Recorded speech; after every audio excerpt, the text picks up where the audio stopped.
جی معزز سامعین کرام، السلام علیکم۔ آج ہم جوش ملیح آبادی کی ایک انتہائی مشہور انقلابی نظم شکست زندہ کا خواب کے حوالے سے گفتگو کریں گے۔ یہ نظم جوش، ولولے اور انقلابی جذبات سے بھرپور ایک زبردست نظم ہے۔ جوش واحد شاعر ہیں جنہیں اردو میں شاعر انقلاب کا لقب ملا، اور ان کی شاعری رومان اور انقلاب کے جذبات سے بھرپور شاعری ہے۔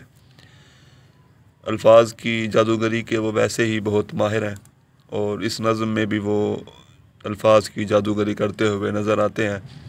8 اشعار پر مشتمل یہ مختصر سی نظم، جس کا آغاز جوش ملیح آبادی نے کچھ اس انداز سے کیا ہے: کیا ہند کا زنداں کانپ رہا ہے، گونج رہی ہیں تکبیریں، اکتائے ہیں شاید کچھ قیدی اور توڑ رہے ہیں زنجیریں۔ اس نظم میں وہ گھن گرج، ولولہ اور زوردار لہجہ اور تنتنا ہے جس نے برصغیر کے ادبی حلقوں میں خود کو منوایا اور آزادی کی جنگ کے مخالفین کی صفوں میں تہلکہ مچا دیا۔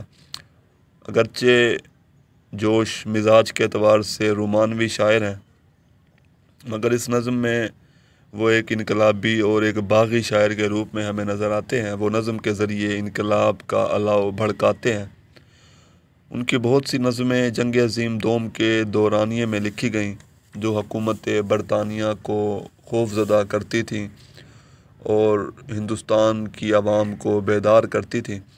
اس نظم کے لب و لہجے سے ظاہر ہے کہ حکومت برطانیہ اب بے بس ہو چکی ہے، کیونکہ ہندوستان کی جیلوں میں جو قیدی بے گناہ قید ہیں وہ حکومت سے اب نفرت کرتے ہیں۔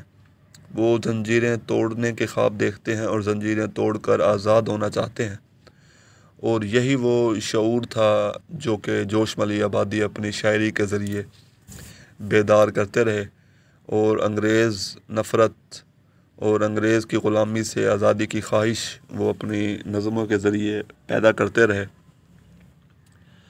جوش کے انقلابی اور گھن گرج والے انداز میں نظمیں کہنے کا جو سلسلہ تھا وہ دوسرے شعراء کے ہاں ہمیں نظر نہیں آتا۔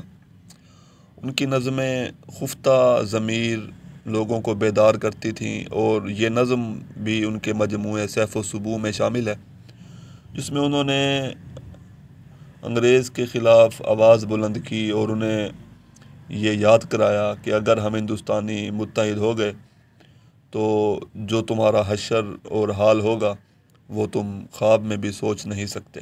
جوش کہتے ہیں: کیا ان کو خبر تھی زیر و زبر رکھتے تھے جو روح ملت کو، ابلیس ابلیں گے زمیں سے مارے سیاہ، ابلیں گے زمیں سے مارے سیاہ، برسیں گی فلک سے شمشیریں۔ جوش نظموں کے ذریعے فکری انداز میں انگریز کے خلاف لڑتے ہیں، اور جوش بیان اور جدت بیان اور شدت احساس کے ذریعے نظم کو ہی انہوں نے میدان جنگ میں تبدیل کر دیا ہے۔ جوش کہتے ہیں: دیواروں کے نیچے آ آ کر یوں جمع ہوئے ہیں زندانی، سینوں میں تلاطم برپا ہے، آنکھوں میں جھلکتی شمشیریں، بھوکوں کی نظر میں بجلی ہے، توپوں کے دہانے ٹھنڈے ہیں، تحریک نے پرچم کھولا ہے، سجدے میں پڑی ہیں تعمیریں۔ تو شاعر کہہ رہے ہیں کہ بھوکے دراصل ہندوستانی لوگ، ان کی آنکھوں میں غم و غصے کی بجلی ہے، اور یہ بجلی کسی بھی وقت ظلم کرنے والی اس حکومت پر گر سکتی ہے۔ حکومت اپنے اسلحے اور توپ خانے کے باوجود بے بس ہے۔ اور آخری مصرعے میں تخریب اور تعمیر کے الفاظ انہوں نے استعمال کیے جو کہ ایک دوسرے کی ضد ہیں، یعنی تخریب کا پرچم کھولا ہے سے مراد یہ ہے کہ عوام جو ہے وہ حکومت کو اب تباہ کرنے پر، پامال کرنے پر تیار ہے۔ وہ کمزور ہو رہی ہے، حکومت کمزور ہو رہی ہے، وہ ناکام ہو رہی ہے۔ انگریز ظلم و ستم کرنے کے بعد ہندوستانی عوام کے غم و غصے کو فراموش کر بیٹھے ہیں، اور وہ سوچ نہیں سکتے کہ یہ عوام کالے ناگ بن کر انہیں ہی ڈس سکتے ہیں۔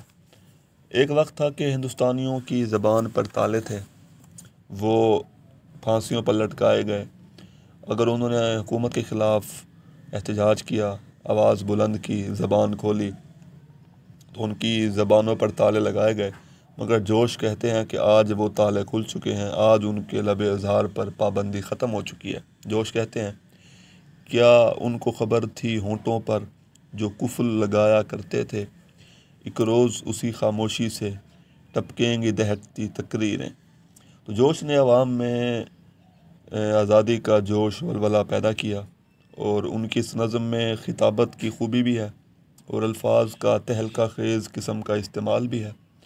اس دور میں سامراء سے نفرت کا اظہار بڑی جرت کی بات تھی، مگر جوش نے اس نظم میں ایک باغی کردار تخلیق کیا جو حکومت کو غلاموں کے منصوبوں سے ڈراتا ہے، آگاہ کرتا ہے۔ جوش اپنی نظم میں صرف انقلاب کی باتیں نہیں کرتے، بلکہ وہ براہ راست بلا خوف و خطر انقلاب کی بات کرتے ہیں اور انقلاب برپا کرنے کی بات کرتے ہیں، اور آخری شعر میں وہ انگریز حکومت کو للکارتے ہیں اور کہتے ہیں کہ سنبھلو کہ وہ زندہ گونج اٹھا، جھپٹو کہ وہ قیدی چھوٹ گئے، اٹھو کہ وہ بیٹھی دیواریں، دوڑو کہ وہ ٹوٹی زنجیریں۔ دراصل جس دور میں جوش ملی آبادی نے یہ نظم لکھی، سامراجی دور تھا جس میں انگریزوں نے ہندوستانی عوام کو ظلم و ستم کا نشانہ بنایا، ان کو بے جا قید و بند کی صعوبتوں سے گزارا، لیکن جوش انقلابی شاعر تھے۔ وہ عوام میں انقلاب کا جذبہ برپا کرنا چاہتے تھے کہ وہ غلامی کی زنجیریں توڑ کر آزادی کی طرف قدم بڑھائیں۔ تو اس نظم میں بھی انہوں نے انگریز حکومت کو للکارا اور عوام کو بیدار کیا، ان کے اندر انقلاب کی روح برپا کر دی۔ تو انہوں نے الفاظ سے ہی ٹوٹتی دیواروں اور زنجیروں کا جو منظر پیش کیا ہے وہ ہمیں اپنی آنکھوں کے سامنے محسوس ہوتا ہوا نظر آتا ہے۔ الفاظ کی خوبصورت ترتیب اور استعمال میں جوش بڑے باکمال شاعر واقع ہوئے۔ ان کی نظمیں انگریز حکومت کو ایک آنکھ نہ بھائیں، اور ان کی دیگر نظموں کی طرح یہ نظمیں بھی ضبط کر لی گئیں، ان کو چھاپنے پر پابندی لگا دی گئی۔ اس نظم میں آزادی کا ولولہ ہے، اور لفظ لفظ جو ہے وہ بڑا پرتاثیر ہے اور تاثر میں ڈوبا ہوا ہے، اور جوش کی فنکاری جو ہے ہمیں اس نظم میں عروج پر نظر آتی ہے۔ تو اپنی انہی گوناگون خوبیوں کی وجہ سے اردو کی یہ ایک مشہور انقلابی نظم ہے جو جوش ملی آبادی کو اردو ادب میں ایک نمایاں مقام عطا کرتی ہے۔ شکریہ۔